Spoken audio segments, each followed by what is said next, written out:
नमस्कार श्रोते हो. दीपक रेगे कथाकथन चॅनलवर तुम्हा सगळ्यांचं मनापासून स्वागत. श्रोते हो, आज तुम्ही ऐकणार आहात गौरी गाडेकर यांच्या आउटसाइडर सहज वगैरे या कथासंग्रहातली कथा. पण श्रोते हो, तत्पूर्वी तुम्ही जर आत्ता चॅनलवर पहिल्यांदा आला असाल किंवा अजूनपर्यंत तुमच्याकडनं चॅनल सबस्क्राईब झालेलं नसेल तर एकच विनंती करतो की कृपया चॅनल सबस्क्राईब करा. सबस्क्राईबच्या बटनाशेजारी जे घंटीचं चिन्ह आहे, बेल आयकॉन, तेही प्रेस करा. म्हणजे काय होईल की मी जेव्हा जेव्हा कथा किंवा कादंबरी चॅनलवर अपलोड करेन ना, तेव्हा ताबडतोब त्याचं नोटिफिकेशन सगळ्यात आधी तुम्हाला मिळेल. त्यामुळे लगेच चॅनल सबस्क्राईब करा. ऐकूया श्रोते हो, गौरी गाडेकर लिखित सोवळं. फोन उचलला तेव्हा चालून येणाऱ्या वादळाची जराही कल्पना नव्हती. हां, हॅलो अरुणा ना? मी मुकुंदा बोलतोय. अरे मुकुंद, किती वर्षांनी आवाज ऐकतेय तुझा. पण माझा आनंद त्याच्यापर्यंत पोचला का नाही कोणास ठाऊक. अगं तुझ्याकडे काम आहे. म्हणजे प्रॉब्लेम असा आहे की. अरे बोल ना, बोल. कुठून बोलतोयस? मुंबईत आलायस का? नाही, आलो नाही आहे, पण उद्या येतोय. आणि त्याच संदर्भात म्हणजे तुला कसं सांगू. अगं ते. हे बघ, अजिबात संकोच करू नकोस. सांग, मी काय मदत करू. अगं आमचे तात्या मामा आहेत ना, तात्या मामा, ते खूप सिरियस आहेत असं कळालं. मग आई लगेच मागे लागली, मला घेऊन चल म्हणून. अरे मग बरोबरच आहे की. भाऊ म्हटलं की वाटतंच ना रे. अगं हो, म्हणून आम्ही तिघं, म्हणजे ही सुद्धा येते. तात्या मामांकडच्यांची आधीच एवढी धावपळ चालली आहे की त्यांच्याकडे आम्ही राहायला जाणं बरोबर नाही वाटत ना. मग आमच्याकडे.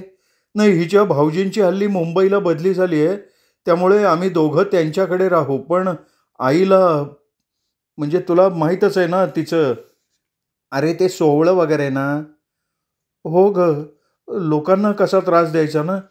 त्यातल्या त्यात तू जवळची हक्काची वाटलीस म्हणून तुला फोन केला. म्हणजे फक्त 2च दिवस. हां, अरे हरकत नाही. अरे तू हो म्हणालीस, मला किती हलकं वाटलं माहिती आहे तुला. त्याच्या डोक्यावरचं चक्र त्याने माझ्या डोक्यावर ठेवलेलं होतं. तसं घरात तर आम्ही इनमिन 4 माणसं, पण त्या तिघांच्या 3 तारा. त्यांच्याशी जुळवून घेता घेता माझा जीव मेटाकुटीला येतो. त्यामुळे बाहेरचं कोणी येणार म्हटलं ना की त्यात सुद्धा येणारं दुसरं तिसरं कोणी नसून दुर्रू मामी, चक्क दुर्रू मामी. दुर्रू मामी तशी स्वभावानं वाईट नव्हती, पण तिला सोवळं लागलेलं होतं.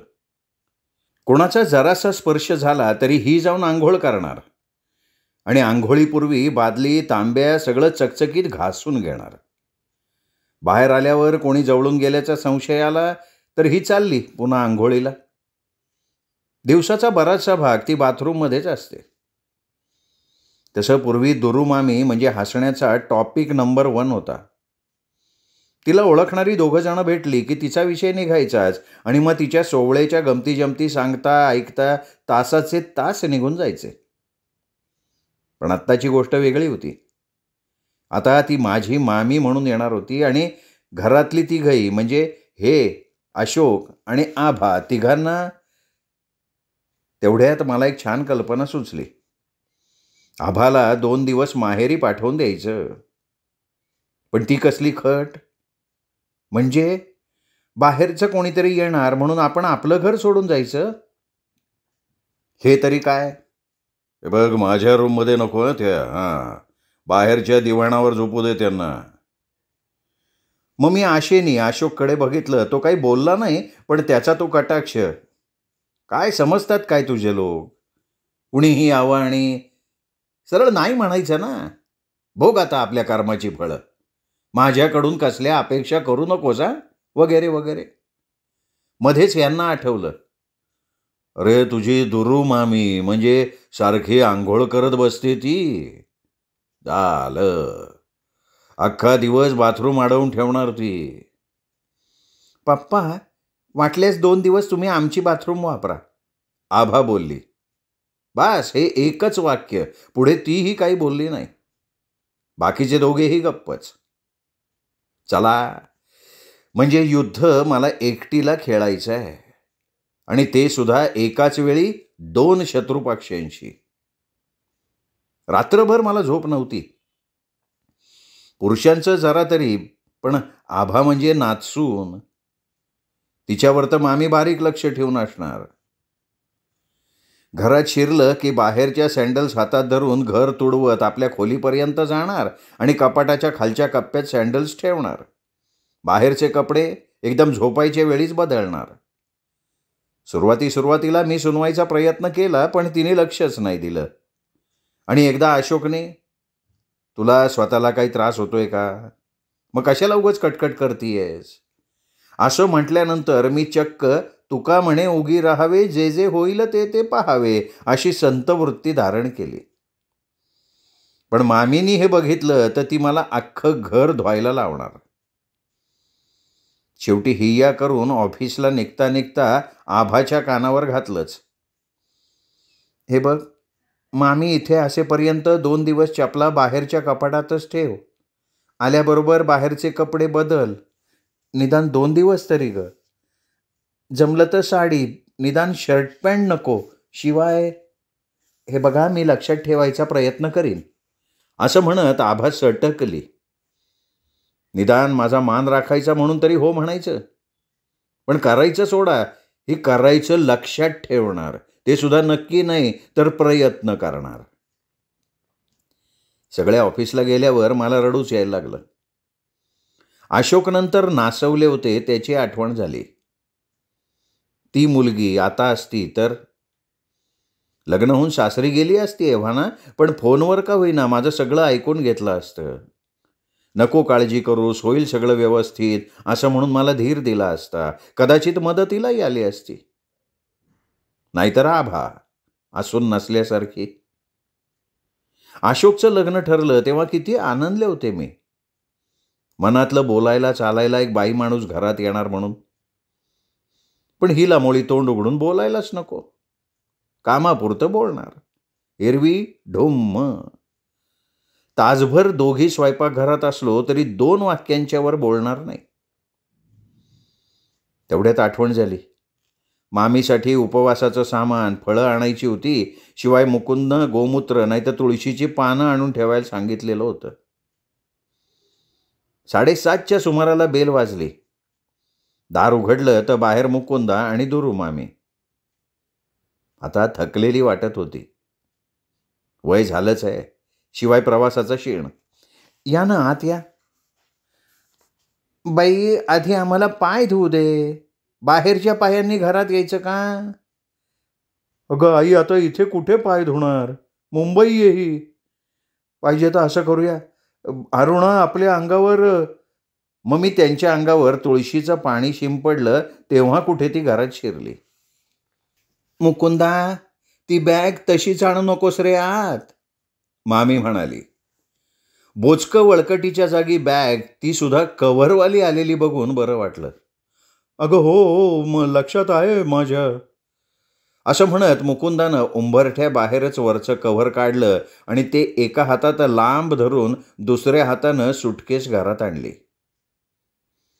हॉलमधलाच एक रिकामा कोपरा मामीनी पसंत केला आणि ती सुटकेस तिथे ठेवायला लावली. मोरी कुठं आहे? आणि मुकुंदा, ते बाहेरचं कापड मोरीत टाक, म्हणजे मी धुवून टाकते आंघोळीच्या वेळी. आणि हात स्वच्छ धुतल्याशिवाय आपडू नकोस कुठे. अगं नाही शिवत कुठे. दीनवाण्या मुकुंदाला मी नजरेनंच असू दे म्हटलं आणि त्यांना बाथरूम, गरम थंड पाण्याचे नळ वगैरे दाखवायला वळले. मामी आंघोळीला गेली. मुकुंदा सोफ्यावर बसला. अजून तसंच आहे रे? तसंच. अगं हल्ली तर आणखीन वाढलंय. ही सुद्धा वैतागते ग. मुलं तर घरी यायला बघतच नाहीत. किती समजावलं पण ऐकून घेईल तर ना.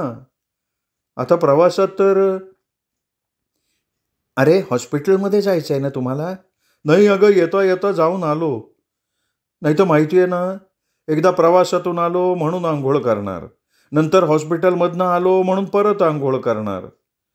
घरून निघताना तर म्हणत होती प्रवासात आपड होणार म्हणून तुझ्याकडे पोचल्याबरोबर सगळे कपडे धुवून काढणार. मग हिनी कशीबशी समजूत घातली तेव्हा कुठे ती तयार झाली बॅगेत पिशव्या ठेवायला. म्हणजे बाहेरचं कवर धुतलं की विटाळ गेला. तात्या मामा कसेत? आईसाठी जीव अडकला होता वाटतं त्यांचा. अगदी झालेत ग. अन्न पाणी जात नाही, कुणाला ओळखत नाहीत. तोंडानं फक्त मनूचा धोशा लावलेला होता. आईचं माहेरचं नाव ग. तिला ओळखलं का रे? होसं वाटतं. आम्ही गेलो तेव्हा डोळे मिटलेले होते. फक्त ओठ हलत होते, मनू मनू असे.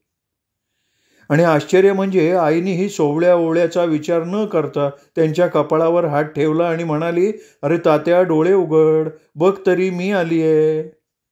आणि खरंच ग त्यांनी डोळे उघडले. ओळख पटली, समाधानानं हसले. काहीतरी बोलायचा प्रयत्न करत होते पण शब्द फुटेना तोंडातून. डोळ्यातून घळा घळा घळा पाणी वाहत होतं. त्यांच्या, आईच्या आणि आम्हा सगळ्यांच्याच. ते बघितलं आणि वाटलं एवढा त्रास झाला तरी आईला आणलं ते बरं झालं. चहा पाणी घेऊन तो निघाला. निरोप देताना मी म्हटलं, आईची अजिबात काळजी करू नकोस. आणि एक, कुठल्या निमित्तानं आलायस ते माहितीये मला, तरीही सांगते. इतक्या वर्षांनी आलाय मुंबईला, तर जरा दोघं हुसक्या मोकळी फिरायला जा रे. त्याचे डोळेच भरून आले. त्यांनी माझ्या हातावर हात ठेवला. मी दुसऱ्या हातानं त्याचा हात थोपटला, त्याला निरोप दिला. तो उतरला आणि माझ्या मनात आलं, खरंच खरंच आपण स्पर्शातूनही किती बोलतो. बिचारा मुकुंदा. लहानपणीच वडील गेले आणि आई जिवंत असूनही हा तिच्या स्पर्श सुखाला पारखा झाला. मी मामीचं ताट वाढलं. वऱ्याच्या तांदळाची खिचडी, घट्ट दही, उकडलेल्या बटाट्याची भाजी, साबुदाण्याची खीर. आता पोटभर जेव आणि मग झोपून टाक. अगं पण अजून जावई आलेले नाहीत आणि मी आधीच जेवून घेऊ. अगं असू दे, भूक लागली असेल ना, कधी खाल्लं होतंस? ती दोघं सांगत होती ग, पण प्रवासात कसं खाणार ना. पहाटे घरून निघताना खाऊन निघाले होते ते आत्ता. ही ते तिघं यायच्या आधी झोपून गेली तर बरंच होईल. ती आचवून आली. बॅगेतनं वळकटी काढून तिने स्वतःचा बिछाना तयार केला. अगं थांब जरा, गादी घालते खाली. या टाईल्सच्या गारव्यानं अंग धरेल तुझं. असू दे, काय नाही होणार मला. देव आहे माझ्या पाठीशी. त्याला माहिती आहे मी त्याचं किती करते ते. तेवढ्यात बेल वाजली आणि माझ्या पोटातच गोळा आला. आभा घरात शिरली, नेहमीसारख्या सँडल्स हातात. ही सून वाटतं तुझी. बरी आहे हां. नाही तर सगळेजण चपलांच्या पायांनी घरात शिरतात. मी लगेच काडीचा आधार घेतला. नाही नाही, आभा तशी नाही आहे. बाहेरची घाण घरात येऊ नये म्हणून बाहेरच चपला काढते आणि हातात धरून आत आणून त्या दाराजवळच्या चपलांच्या कपाटात ठेवून देते. नंतर आत जाते, हात धुते, कपडे बदलते, हात तोंड स्वच्छ धुवून मग बोलायला येते. मी धीर केला करा, पण यावर काय ऐकायला लागतंय कोण जाणे असंही वाटलं. पण आभा काहीच बोलली नाही. ती तिच्या खोलीकडे जात असताना कसा कोण जाणे, पण तिच्या हातातनं रुमाल सुटला आणि बरोबर मामीच्या पायावर पडला. पडलीस? सॉरी सॉरी, चुकून झालं. असू दे, जाऊ दे, असं म्हणत मामी उठली आणि आंघोळीला गेली. आता याच्यावर तर ही नक्कीच काहीतरी बोलणार म्हणून मी जीव मुठीत धरून बसले. पण मग आभा सरळ खोलीत निघून गेली. सगळे आल्यावर जेवायला बसलो. एरवी खूप गप्पा मारायचो असं नाही, पण आज तर कोणी तोंडातून चकार शब्दही काढत नव्हतं. मामी पाठ करून झोपली होती. बहुतेक गाढ झोप लागलेली असणार. मी आणि आभाने मागचं आवरलं आणि आता झोपायला जाणार तेवढ्यात मामी पुन्हा उठून बसली. मोरीवर जायचंय का ग? नाही ग, मोरीवर नाही. मग जरा आंघोळ करीन म्हणते. आभा झोपायला जाईपर्यंत तरी हिनी थांबायचं. मी काही बोलणार तेवढ्यात आभाच पुढे झाली. अहो आजी, मगाशीच तुम्ही अंघोळ केली होती ना? हो. अगं पण ती रुमालाची आपड झाली म्हणून. हॉस्पिटलच्या आपडीची अंघोळ. अगं मामी, तू आल्याबरोबर केलीस ती काय अंघोळ? अगं ती प्रवासाची. हॉस्पिटलची अंघोळ करायचीच राहिली. आता हिला कसं समजावू? नशीब सध्या पाण्याचा तरी प्रॉब्लेम नव्हता. पण आभाच माझ्या मदतीला धावली. बरं आजी, करा हं तुम्ही अंघोळ. पण थोड्या वेळानं केली तर चालेल का? काय आहे ना, मला उद्या सकाळी लवकर उठायचं आहे, त्यामुळे आत्ताच मला झोपायला जावं लागेल. तर आपण 5-10 मिनिटं बोलूया, मग मी झोपायला जाते, तुम्ही अंघोळीला जा. चालेल? हो, चालेल की. आभा मामीपासून सुरक्षित अंतरावर बसली. मीही तिच्याजवळ बसले. आजी, अहो तुम्हाला बघितलं ना, मला माझ्या पणजीची आठवण झाली. म्हणजे आई, आजी सांगतात ना तिच्या गोष्टी, ती पण अशीच. सारखी अंघोळ करायची. मामीच्या चेहऱ्यावर अगदी जिवलग कोणीतरी भेटल्यासारखा आनंद उमटला. अहो तिच्या दिवसाचा बराचसा भाग अंघोळीतच जायचा म्हणे. गावाला राहायची ती. अगदी रात्री बेरात्री उठून सुद्धा विहिरीचं थंडगार पाणी काढायची आणि घागरीच्या घागरी डोक्यावर ओतून घ्यायची. मुलं किती अडवायची तिला. ऐकता ऐकता मामीचा चेहरा गंभीर झाला. तिला कळायचं आपल्यामुळे इतरांना त्रास होतोय. रडायची ती. पण मग नाईलाज झाल्यासारखी पुन्हा जायची अंघोळीला. अगं हो ग बाई, माझं पण असंच होतं. अहो गावातले लोक, नातेवाईक आले गेले सगळे टिंगल करायचे. हसायचे तिला. तिला आणि तिच्या मुलांनाही. अगं बाई, माझ्या बाबतीत पण हेच होतं ग. माझ्या मुलेला, सुनेला, नातवंडांना आणि इथे तुम्हालाही त्रास. मग तुम्ही थांबवत का नाही हे? अगं, आपण कालवणार का घरात? आता हेच बघा. आता तुम्ही स्वतः उठून अंघोळीला जाऊ शकता. पण जेव्हा तुमचं वय होईल, सारखं सारखं उठणं जमणार नाही, तेव्हा काय कराल हो तुम्ही? अगं पुढचं काय सांगतेस? आत्ता झेपत नाहीये मला. माझ्या पणजीचं तेच झालं बरं. बिछाण्याला खिळली तरी अंघोळ अंघोळ करत राहायची. एकदा तापानं फणफणली होती. डॉक्टर तपासून गेले. न्यूमोनिया झालाय, काळजी घ्या म्हणाले. तर ते गेल्यावर डॉक्टरांचा विटाळ झाला म्हणून अंघोळ करणार असा हट्ट धरून बसली. घरातल्यांनी किती समजावलं, पण कोणाचं लक्ष नाही असं बघून शेजारी प्यायला पाणी ठेवलं होतं ना, तो तांब्या डोक्यावर उपडा केला. मग काय, तिचं आजारपण आणखीनच वाढलं. उठलीच नाही त्यातनं ती. अरे अरे अरे अरे अरे. आजी, तेव्हा कोणाला माहिती नव्हतं, पण आता कळतंय की हा एक मानसिक आजार आहे. म्हणजे तुला काय वाटतंय, मला वेड लागलाय? नाही नाही. हे बघा, आता समजा माझा पाय मुरगळला आणि मी नीट चालू शकले नाही, तर तुम्ही काय मला लंगडी म्हणणार का? नाही गं. मग तसंच आहे ना हे. हा एक मनाचा आजार आहे. उपचारांनी बरा होण्यासारखा. आपल्यामुळे घरातल्यांना त्रास होऊ नये असं तुम्हाला मनापासून वाटतंय ना? हो गं. मग अंघोळ सोडल्यास इतर गोष्टींसाठी तुम्ही वेळ देऊ शकता का? नाही गं. कधी नातवंडांना जवळ घ्यावं असं नाही वाटत का हो तुम्हाला? काय सांगू पोरी तुला. अगं माझा मुकुंदा लहान होता ना, 4थीची स्कॉलरशिप मिळाली त्याला. बापा वेगळं पोर, पण नाव काढलं ना शाळेचं. सगळ्यांना कौतुक वाटलं. मास्तर, हेडमास्टर सगळे घरी आले त्याच्याबरोबर. पोराला एवढा आनंद झाला होता. अगं धावत आला आणि मिठीच की ग मारली मला. मी पण घट्ट जवळ घेतलं हो त्याला. मग तो थोरल्या काकांच्या पाया पडायला वाकला. तेव्हा कुठे मी भानावर आले. माझ्या लक्षात आलं ग ते शिवाशिवीचं. मग सगळं तसंच टाकून मी गेले अंघोळीला. बाहेर येऊन बघते तर सगळे गेलेले होते. भाऊजींनी नंतर असा उच्छाद केला म्हणतीयस. पण त्यानंतर मुकुंदा कधी माझ्या वाऱ्यालाही फिरकला नाही आणि नातवंडांचं सुद्धा तेच.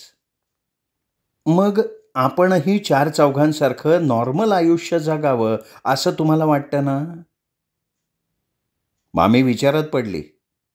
ही कल्पना तिने आयुष्यात पहिल्यांदा ऐकलेली असावी. अगं हा आजार आहे म्हणतीयस, मग त्याचं नाव काय? त्याचं नाव आहे OCD, ऑब्सेसिव्ह कंपल्सिव्ह डिसऑर्डर. खरं तर यामागे धार्मिक कारण आहे असं वाटलं ना तरी ते तसं नसतं. ही फक्त सवय असते, एक निरर्थक सवय. या सवयीमागे नकारात्मक विचार, नकारात्मक भावना, कधीकधी नकारात्मक घटनाही असू शकतात. त्या नकारात्मक विचारांपासून, भावनांपासून सुटका करून घेण्याकरता मन ही सवय लावून घेतं. सुरुवातीला मनाला सुरक्षितता वाटतही असेल कदाचित, पण पुढे मात्र या सवयीचा विळखा वाढतच जातो, इतका की त्यामुळे जीव घुसमटायला लागतो. पण तरीसुद्धा